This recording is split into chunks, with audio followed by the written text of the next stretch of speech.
of the vision of people like Gary Mechanic with the Illinois Paddling Council and the Chicago Area Sea Kayakers Association, paddlers from around the lake, planners, municipalities, visionaries who've really come together in the last couple of years to create a water trail here that really is just kind of the first step, like the Deputy Secretary mentioned. So the creation of the Lake Michigan Trail is not just my vision, it's a vision for many years of paddlers from all states. Property owners, nonprofits, public agencies, and the collage of stakeholders, many of whom would not thought likely just a few years ago.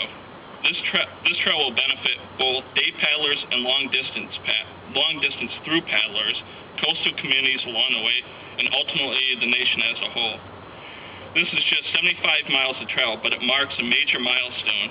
Our goal is to create nothing less than a water trail equivalent of the Appalachian Trail, a continuous 1,600-mile loop spanning 4 states in the only Great Lake entirely within the United States.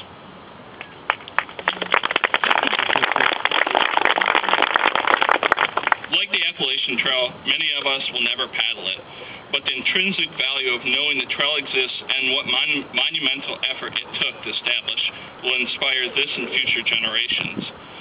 I have to mention that this is not a new trail at all. It's really an effort to reconnect a very ancient trail that existed for thousands of years when there was complete public access to the shores, free and continuous. So, how might you ask, are we going to create this 1,600-mile water trail through 4 states, hundreds of municipalities, units of government, and other borders? The trail is only going to be created through partnerships and continuous collaboration. The first 75 miles of the National Recreation Trail is a model for the rest of Lake Michigan, we feel, and for the country. It is built through a wide array of partnerships with landowners, tourism bureaus, environmental and conservation groups, National Park Service, Indiana DNR, and industry, to name a few. Unconventional partnerships with large land-owning organizations such as ArcelorMittal have jump-started the planning process and implementation. Other pieces such as marketing through our South Shore poster, which I'll show in a second, came from NIPSCO, which has not only helped commission this new South Shore poster, but it's also offered its beaches at the generating stations as public access. So it's these unconventional partnerships working together with us and the Lake Michigan Water Trail Association and the coalition of stakeholders which really made this happen. It's fitting that a federal designation is being granted to Lake Michigan Water Trail, where some of the most inviting places to access the trail is the Indiana Dunes National Lakeshore. Along the southern tip of Lake Michigan, there are strong and uncustomary partnerships we have created which will create an anchor for the rest of the water trail as it's connected and built upon from this place. Thank you so much for really this honor. Really, this is just for the first step too. It's not only the infrastructure, it's the signs, but really ultimately, like Gary says, it's the people who really make the trail. So we really do want to invite people to get involved with this and join the Lake Michigan Water Trail Association as we build this around Lake Michigan. With that, I'd like to take and present. Actually, I'll present them at the end, but I'll show our newly commissioned Lake Michigan Water Trail South Shore poster that NIPSCO sponsored for us. So, here. Thanks. Thanks so much. Really appreciate it. Thank you, Greg. Thank you, Dan. It's my great honor and privilege to introduce to you a man who needs no introduction to this crowd, Senator Dick Durbin. As you know, Senator Durbin is the Assistant Majority Leader, the #2 leader in the United States Senate, and today we are delighted that he is here because there is no greater champion for conservation in the United States Congress than Dick Durbin. The We have been pushing hard under President Obama for a variety of conservation initiatives, and Senator Durbin is always there. In fact, sometimes leading us and telling us what to do. But coming out of America's Great Outdoors was a commitment for full funding of the Land and Water Conservation Fund. And Senator Durbin has been pushing that year after year after year. Through the Farm Bill, he has championed huge conservation programs. Recently was honored by Ducks Unlimited for his work in promoting and applying funds for wetlands conservation. I can go on and on.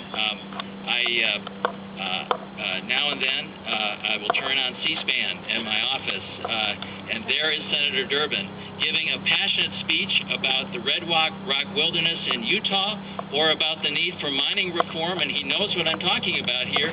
He is there for every important conservation issue. Thank you, Senator. Thank you for being here.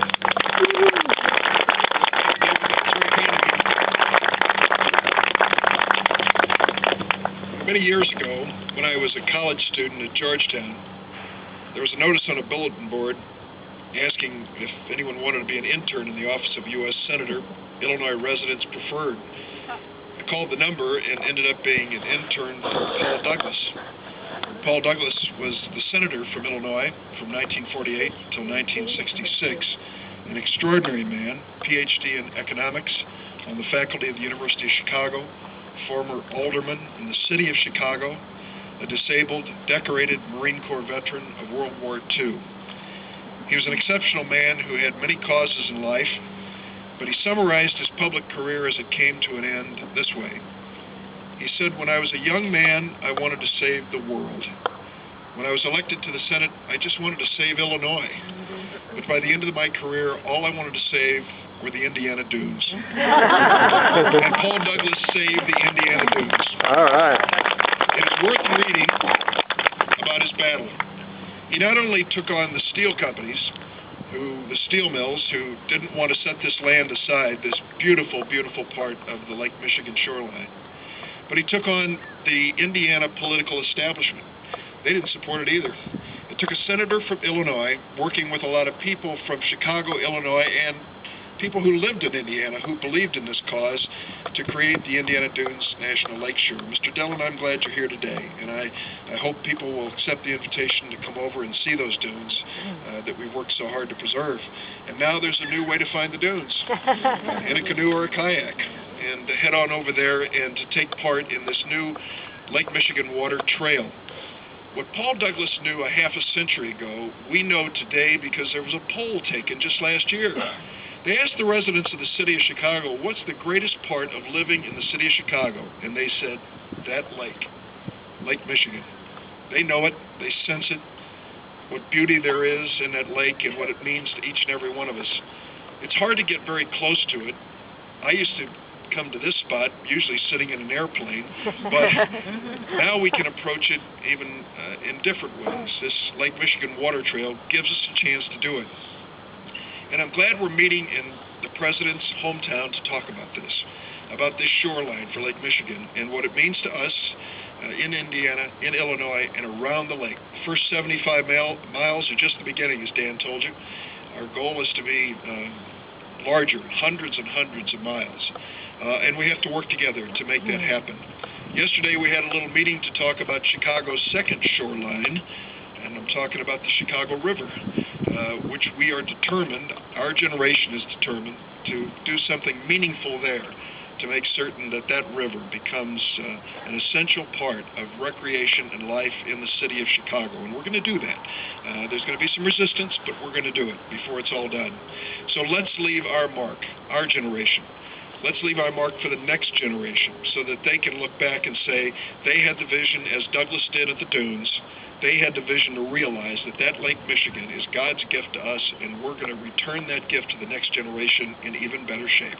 My congratulations to President Obama, Ken Salazar, David Hayes, the Department of the Interior, the National Park Service, and everyone who's been part of this extraordinary effort to extend the reach of Lake Michigan to every person who's willing to get in, grab a paddle, and take a look. Thanks, everybody.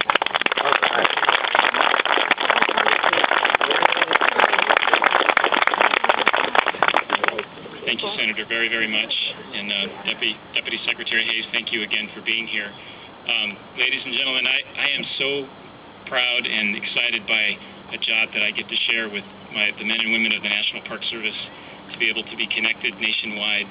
But I'm equally as proud and excited to be connected to people like you, the leaders in these communities and in America's great urban places that are not only figuring out how to steward and restore and take care of places like Lake Michigan, Indiana Dunes, the legacies that we were just talking about, but also connecting to our next generation, to thousands of children that are behind us right now in school here in Chicago that don't even know that these resources are out here. So I offer you a challenge, and I'd like to come back and see how we're doing on this challenge.